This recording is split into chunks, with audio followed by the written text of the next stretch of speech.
What's up friends, and welcome back to my YouTube channel. If you are a beginner who's just starting out color grading in DaVinci Resolve, then you're at the right place, because in this video I will break down a very easy, simple beginner workflow so that you can start color grading in DaVinci Resolve. Color grading might sound intimidating, but trust me, I break it down so that everyone can understand it. What is color grading? Think of your video as a painting. And color grading is like adding those final touches that make it pop. You can adjust the colors to create a specific mood or feeling. Ever notice how science fiction movies have a cool blue tone, while family movies feel warm and sunny? Alright, so in the link below I will provide you from a free S-Log3 clip so that you can download it and try it out yourself. Practice, practice, practice. Good luck, and let's start color grading. So step 1. Understanding notes. Notes are the building blocks of your color grade. Each note has specific adjustments, and by linking these notes together, you create a chain of tools that transform your footage in an amazing, cool film. Let me explain you a little bit the interface, okay? Because right here you see the Note Tree tab. If you click on it, you don't see the notes anymore, and if you click on it, you see where you can build the notes. Then you have the timeline. This is basically your timeline in the edit page. If you click on it again, it's gone.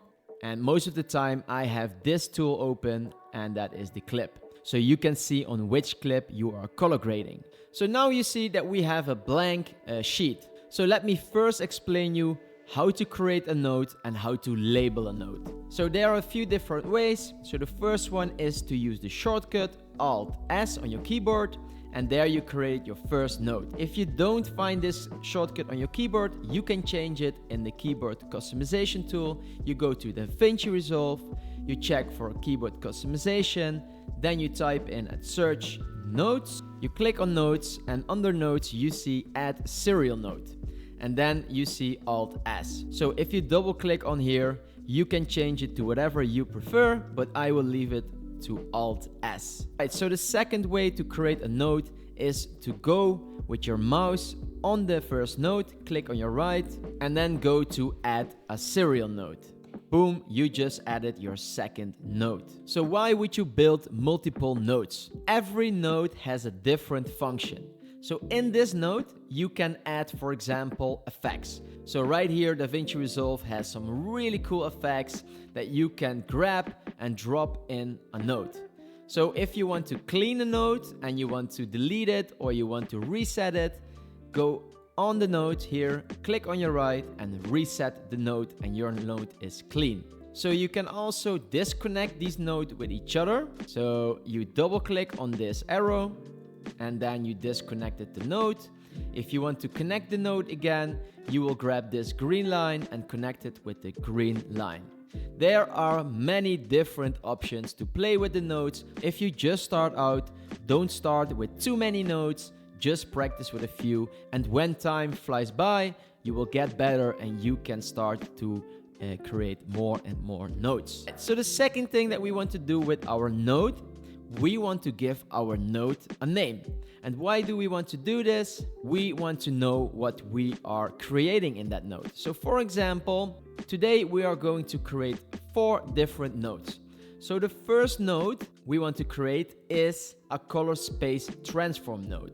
And let me explain each note. Let's say you shot your footage in a log format, which offers me a wider dynamic range. So this note helps to translate those colors into a more standard visually pleasing format, like Rec 709. And Rec 709 is the most common for standard video viewing. So this note is only important if you work with log footage. If you don't work with log footage and you already have a Rec 709 footage, forget this note.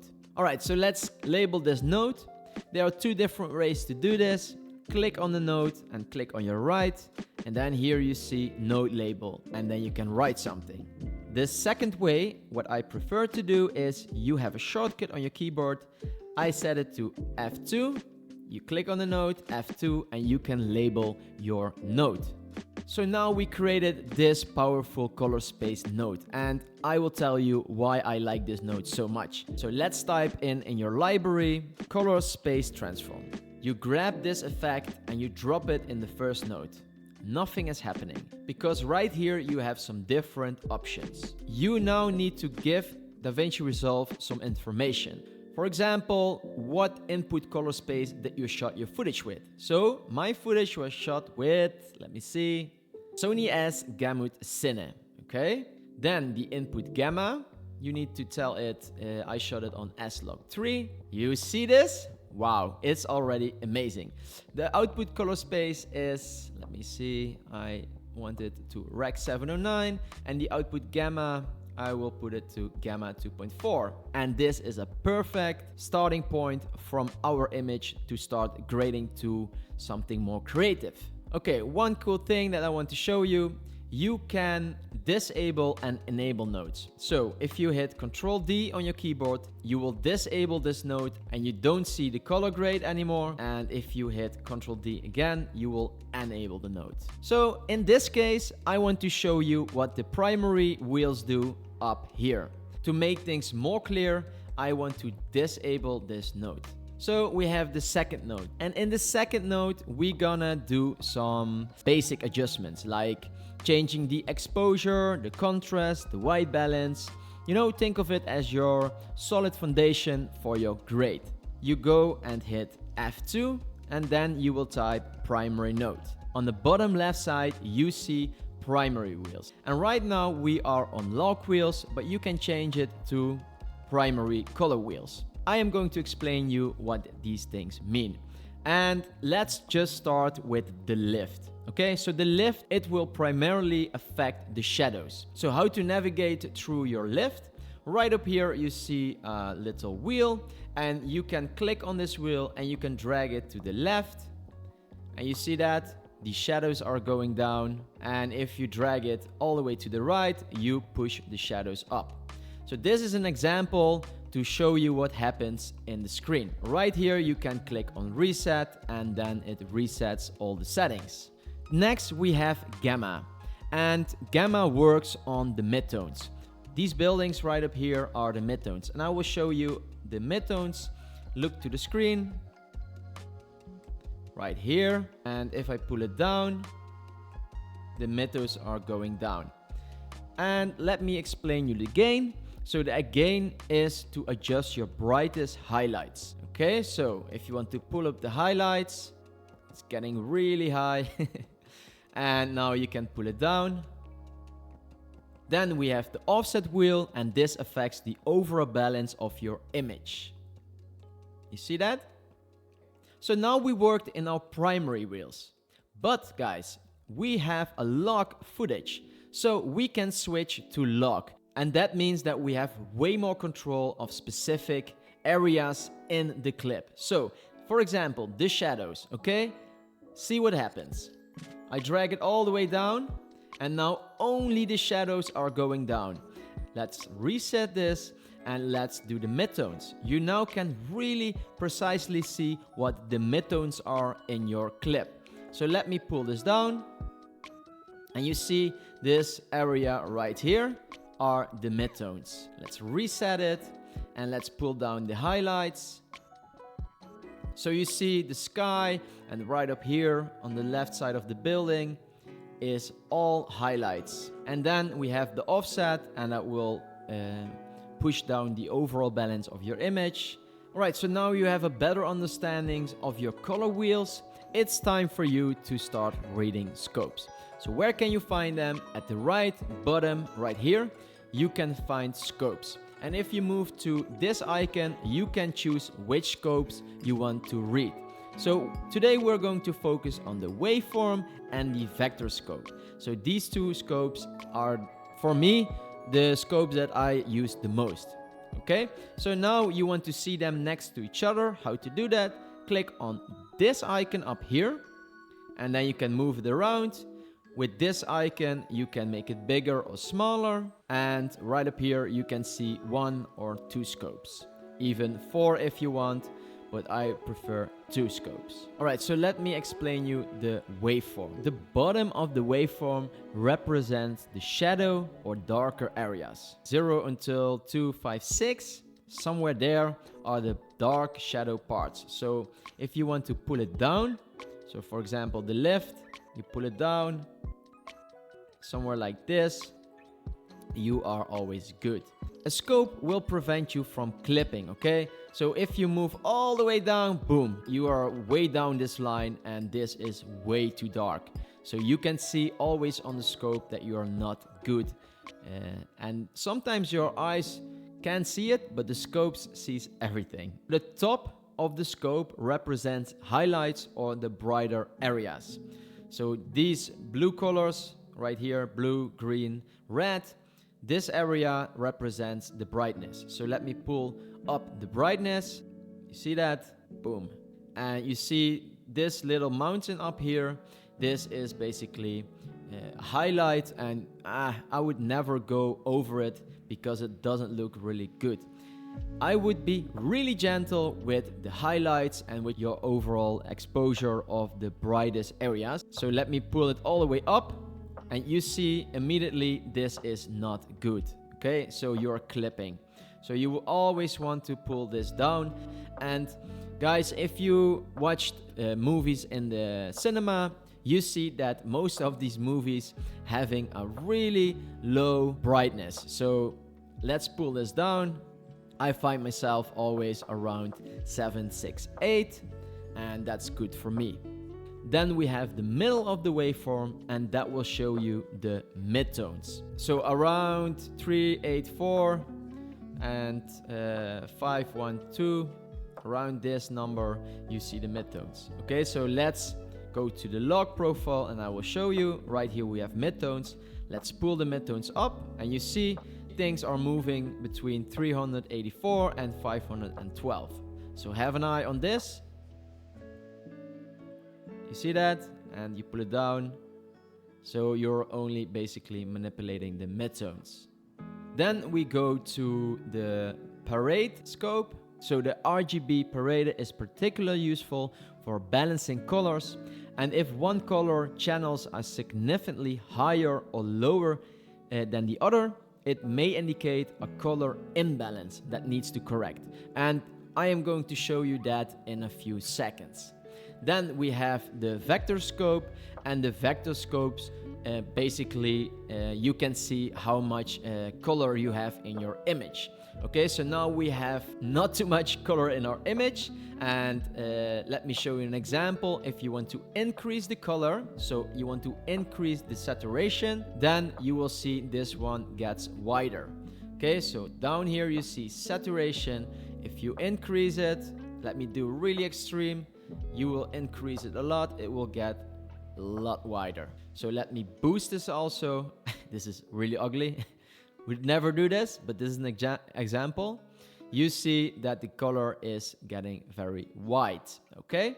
And if you double click on this, it's back to normal. One tip that I want to give you, and this, you see this little line here, and this indicates the skin tone. So if you are on this line with this color, you have perfectly matched the skin tones. So now you understand the basics of the primary wheels and the scopes. We can start to do a little color grade. And to do this, we want to reset this node really quick, enable this node so that we have a good starting point. Now we want to move to a primary node. Yeah, you know, think of your primary node as the solid foundation of your grade. The first thing that we want to do is we want to change the white balance. And a proper white balance is key to accurate colors. DaVinci Resolve offers a really cool eyedropper tool that will fix your balance in a few seconds. So where can you find this tool? We go to our primary log wheels because I'm working in a log footage. If you don't, move to the other wheel. And then right up here you see the eyedropper. So you want to grab the eyedropper and put it in the widest parts of your image, and it automatically change the white balance. The second way to manipulate your white balance is right here. You see temperature and tint. So remember the scopes. we see that now this blue line is a bit too much. And yeah, you know what? I don't like this this white balance color at the moment. I want to give it a bit more of a sunny look. So I will increase the yellow tone. So if I drag this to the right, see what happens in my scopes. I will make it bigger. This will increase, and also the sunshine, like the yellow tint, is increasing. You see that? Pretty cool. Then we have the tint, and the tint is more the greenish and purplish color that you can manipulate. So if I increase this, you will see a more purple color in my image. And you see also this one, the green line is going down. I will do an extreme example. And if I decrease it, you see the green line is increasing, and also the green tint in my image is increasing. But I don't like this, so if you double click on tint, it's back to 0. So what I like is a little bit of a purple tint and a bit more of a yellow look. Yeah, don't go too extreme with this. Always be really gentle with your wheels. So now we want to have fully control over the light. We want to change the exposure. So the exposure is how bright or dark your image is. Okay, so now move back to the waveforms, because we want to read the scopes and we want to see if we maybe clip too much or if we maybe have a too dark image. So let's grab this wheel right up here and move it all the way down, because we want to increase the shadows a bit. Let's do that. Do it gently. Then we want to pull down the midtones. Then we want to leave the highlights as it is. And then we want to pull down the overall image a bit. Okay, when you did this, and be gentle with it, you want to increase the contrast. And contrast controls the difference between light and dark in your video. So what do I mean with this? Right up here you see contrast. So if we increase this contrast like very extreme, you will see that the light is very high and the darks are very dark. Let me show you, just as an example. Boom. Terrible, but you get the point. So also with your contrast, you want to increase it, but not too much. So I always go from one tool to the other tool. So if I increase my contrast, maybe I will pull up my shadows a bit. Maybe I will pull up my midtones a bit, just how I like it. And then I play a bit with the tint of the image. Sometimes I don't like it anymore. And then we move on to the saturation, because we want to give our image some color. It's a very powerful tool and you want to be gentle with this. And now we want to have an eye on this scope. So you see this square and you see this square. So I will always put a fantasy line over this and I make like a circle. I cannot go over that fantasy line because that is too much. And I will never do that because I don't like to use too much saturation. It can really easily kill your footage. So let's increase it a bit to 55 and yeah, maybe increase it a bit more, 60. Yeah, looks good. Let's make it 58. So now we want to use the color boost to get a bit more of a vibrant look. And I'm always very careful with this one. I just hit the 5 button, boom, and maybe a little bit more, 10. Okay, so it boosts the overall colors in the whole image. Yeah, let's go to the next step. So now we're gonna create a new node, Alt-S. We hit F2 on our keyboard to create a node, and we're gonna name it something like creative node. Alright, so now we get really creative with our image, and now we can set the mood and tone of our film. So let's say that we want to have this footage feeling really like warm and a good mood. That's what we want to create with this image. So now we are in lock wheel, and remember that the lock wheel does specific adjustments for specific settings. So if I increase my color of the midtones, you will see that it only increased the color of the midtones and not of the overall image. So let me give you an example. Grab this circle and put it all the way to the left. So you see some tiny adjustments in the image. And let's put it back. And let's go to the color wheels. So now if we do the same for the gamma and pull it all the way to the left, you will see a big difference. Boom. You see that? So here you can really set the tone of your film. As always, guys, keep things gentle and do some small adjustments. And then you can decide what you want to do with the darker parts of your image. And let's make that a bit more bluish. Let's pull it back. Okay. Now the overall gain also blue. So now the offset, remember the offset is the overall balance of your image. I want that a bit more green. I like it. I like it. And then we go back to the log wheel. And now I want to work really precise on our midtones. And I want to increase the red parts. Yes. Also the highlights. Yeah, this is good. And the shadows. Yes. And the overall image, I will keep it a bit more green. You can jump between these two nodes. So let's say, for example, now you want to change the temperature. You can also do that. Make it a bit more purple. This is better. And now let's have a look what we created so far. So how can you do this? You just simply hit Ctrl D. Then you will disable this node. Ctrl D. Boom. First we had our starting point. Then we did primary adjustments, Ctrl D, and then we gave it a creative look, bam, and yeah, I really like the outcome of the image. If you just start out color grading, I think this is a good starting point to practice with only 3 nodes, but you know what, I want to give you an extra tip, and to make that image look even more professional, we can create a new node, Alt S, hit F2 and we name it glow. So what you want to do, you want to go to the effects tools and there you want to search for glow effect. You grab the glow effect and immediately from the get-go it looks pretty damn awesome. You see that little glow effect, and yeah, this really pops your image more. Then you can select the output. You want to have a glow image. You can increase the threshold. So be gentle with this. So let me decrease it. It's too much. And I will always keep it gentle.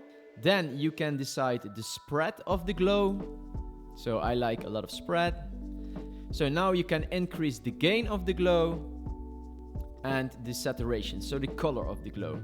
And I am happy with this image, guys. Yeah, the rest I leave to default settings. If you made it until this part of the video, thank you so much. You can always give me a thumb up or leave something in the comment. So let me show you the last trick that will make this image look perfectly cinematic. So you go to timeline setting, you go to output blanking, and here you have these really nice black bars that you will see in the films. So you can choose between different aspect ratios, but I choose this one. And now, for example, if we don't want to see any of our color grades, what we made so far, we go to this icon, and that means it will bypass the color grades and fusion effects. And it can be very helpful if you have a big project with lots of color grades and your project is going very slow. Click this button and all of your heavy effects are just gone. But they are not totally gone. If you hit it again, you see them back again. If you like this kind of content, please subscribe to the channel, leave a comment or ask a question, and I wish you happy color grading.